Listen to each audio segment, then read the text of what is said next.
here with Jay Mandarino, the founder of CJ's Skatepark. Jay, how are you doing today? I'm doing great. How are you doing? I'm excited, a little nervous about hurting myself.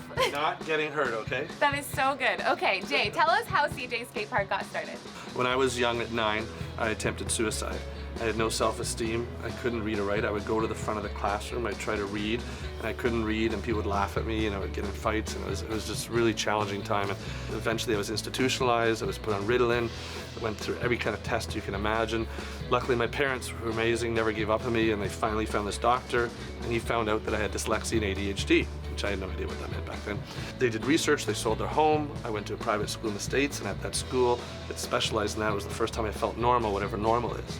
And I met my first best friend, and he taught me to skateboard. And skateboarding was like a savior for me. It was amazing because this piece of wood and these wheels, you could control it and go to places. And I just felt empowered, and I didn't have to compete against anybody because it wasn't a team sport, it was an individual sport. So it was really cool. So, and then went to university and started businesses and became very successful. So it's a pretty cool story. And now we have CJ's, and I love that you're all about empowerment.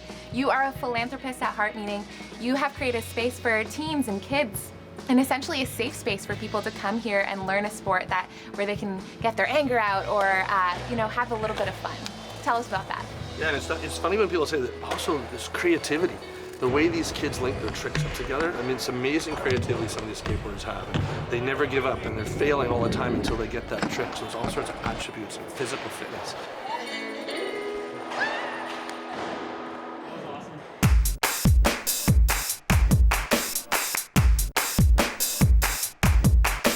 So at CJ's, you serve kids with needs all over the community. Tell us about that.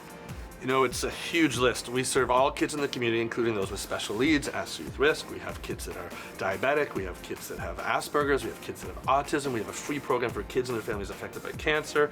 We do a vision impaired and blind program. I mean, we have everything you can imagine. We have kids that don't have the use of their arms and legs. Like, it's crazy. So how does that even work? Kids with vision impairments, how do they go about actually learning to skateboard? Well, here's my commercial plug for a company called TechDeck. And TechDeck makes fingerboards, a Canadian company, and they've made some CJ Tech Decks. And because we put them on the ground and we put them around and we show them where to put their fingers on the board, so which is going to represent their feet. So we take the finger, put the finger there, and then shows them how they can move it back and forth, whether they want to do a flip trick or even slide or turn around. But it's great because they actually, when they get on the board, they know how to do it. But until you get to that point of where you actually, do you put your feet there? Are you going to do a wheelie? No, you're going to have the 1 foot back here, and you're going to have 1 foot up here. And when we show them that and they get on the board, it all comes together, so it's great. You've got a huge facility here, so something for everybody, beginners and veteran skaters. Tell us about your facility. So we have the largest indoor, not-for-profit, climate-controlled facility in the world. Just under 60,000 square feet. We have everything from small mini ramps, a mini bowl. We have different stair sets, we have different rails, different ramps. We have an in-ground concrete pool. Architecturally, it's pretty cool, and it's amazing. So for people who want to do transition, and it's great during the winter because you can't skate outside. And then we have everything you can imagine. We have a foam pit, of course, closed right now during COVID, but it's pretty cool. Yeah, there's something for everybody here. You mentioned that the foam pit was closed because of COVID. What other precautions are you taking here? We came up with a program called Be Smart, Stand Apart. So you'll see every 5 meters, you'll see stickers out there, so it keeps people apart. We have face shields. We've made extended face shields to help protect people, and of course they have to wear masks. We have to do your temperature when you walk in.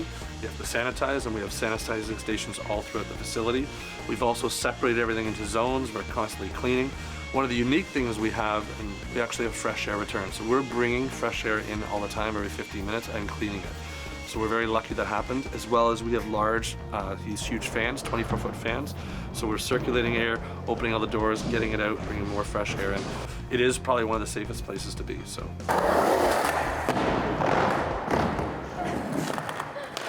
All right, we are here with Trent, and I'm ready to learn how to skateboard. Not that great, but tell us, before we learn to skateboard, we have to talk about gear. What is important to wear as a first-time skateboarder? It's very important that you're going to wear knee pads and elbow pads. Those are where you're going to fall down the most. Some people really like wrist guards, but for adults, I recommend elbow pads and knee pads as the most important ones. And of course, I've got my helmet, so I'm ready to be safe in the skate park. Tell us how long you've been skating for. I've been skateboarding for 20 years. Wow, okay, so you are kind of an expert just like Jay over there. So skateboarding is something that absolutely terrifies me. I have been skydiving, but for some reason, this seems a little more horrifying. I'm not sure why. What are some tips and tricks you can give me today? I tell people to trust themselves, have confidence, believe that you can do it, think less about how scary it's going to be and more about how fun it's going to be.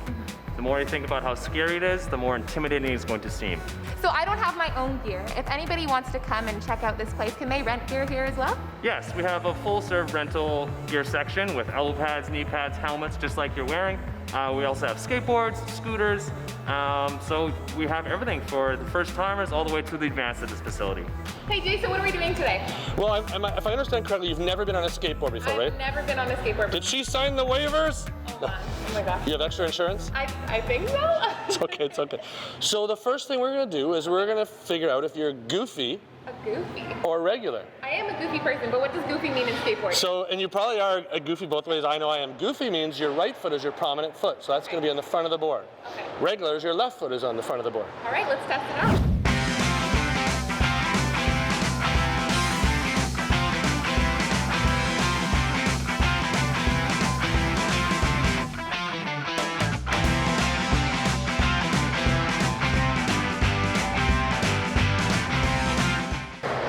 I don't know how to get off. So, your back foot off first. Back foot off. Back foot off. So to get on.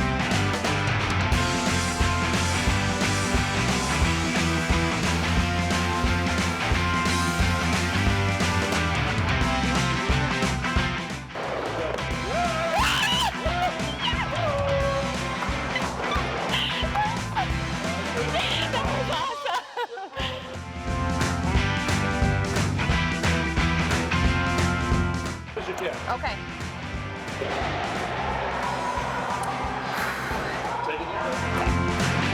YOLO, right?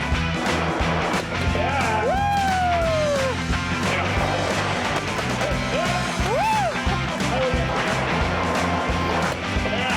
Wow. Okay, I just threw. If you want to learn to skateboard or brush up on your skills, go to cjskatepark.com. Bye. Living on CJ!